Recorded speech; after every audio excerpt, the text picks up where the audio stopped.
Bonsoir Christophe. Recordman maintenant, ultime, incroyable après votre victoire à la Route du Rhum. C'était un moment de grâce pour vous, ça a volé sur les flots avec le Gitana. C'est vrai que vous avez battu le record, vous êtes arrivé en moins de 7 jours. C'est formidable pour remporter cette Route du Rhum qui vous tenait tant à cœur, on s'en souvient. Oui, c'était vraiment la course que je voulais faire, que je n'avais jamais fait. C'est la course qui m'a inspiré, qui a changé ma vie. Quand j'ai vu le départ, j'avais 15 ans et j'ai dit un jour je ferai ça. Et j'aurais attendu d'avoir 49 ans, mais bon, je ne regrette pas parce que c'était une victoire incroyable sur le Maxi Edmond Rothschild.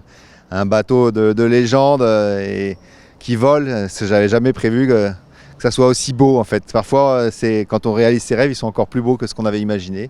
C'est rare, mais ça arrive. C'est impressionnant, ce bateau qui vole évidemment au-dessus des flots, surtout quand on le pilote, j'allais dire, et le contrôle tout seul, parce qu'il ne faut pas l'oublier, c'était en solitaire. Oui, c'est la Route du Rhum, c'est la course en solitaire et effectivement c'était le gros défi d'arriver à mener ce bateau énorme de 32 mètres par 23 tout seul voilà, c'est fait, on y arrive, ça paraît incroyable, ça nous paraissait impossible il y a quelques années.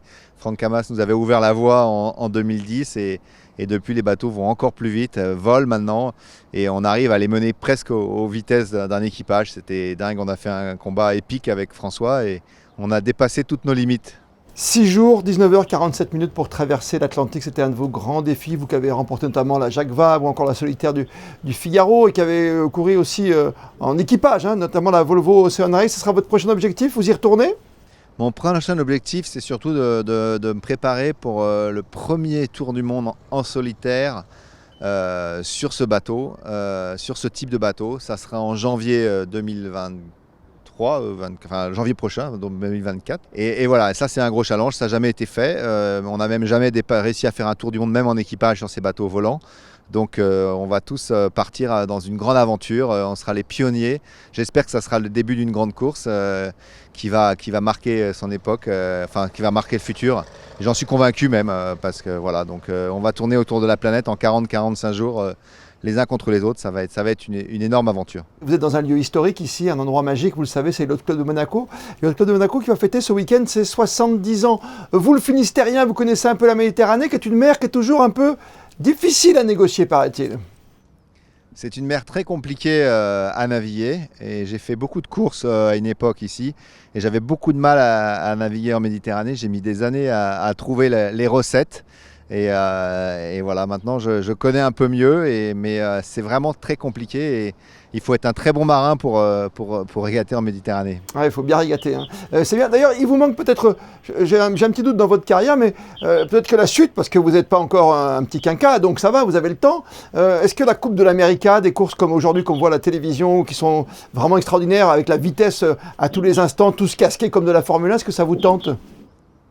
Oui, tout ce qui flotte me passionne. Maintenant, c'est pas mon domaine. Et aujourd'hui, j'aurais pas ma place à bord d'un bateau comme ça, parce qu'il faut être soit barreur.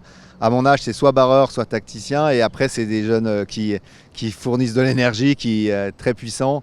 Et j'ai pas du tout l'âge ni les gabarits pour faire ça. Donc, par contre, ça m'intéresserait de côté technique et passionnant et aider une équipe à développer la technique. Voilà, c'est ce qu'on fait tous les jours au sein du Gitana Team, c'est de faire progresser. Donc, j'ai une expertise dans ce domaine-là que j'aimerais bien aimer effectivement apporter et développer aussi encore et encore sur cette coupe-là, sur la Coupe de l'Amérique où on pousse vraiment la recherche très très loin. Mais sur l'eau, c'est pas mon métier, c'est vraiment voilà, comme comparer de la Formule 1 peut-être à des courses d'endurance, c'est pas les mêmes pilotes, les mêmes expertises. Et voilà, donc c'est quelque chose que je ferai sans doute jamais, en tout cas en tant que navigant, je pense pas, non. Merci Charles Caudrelier, c'est un honneur de vous avoir, vous le dernier vainqueur de la Route du Rhum ce soir sur Monaco Info. À très bientôt sur les flots, merci Charles. Merci Christophe, à bientôt.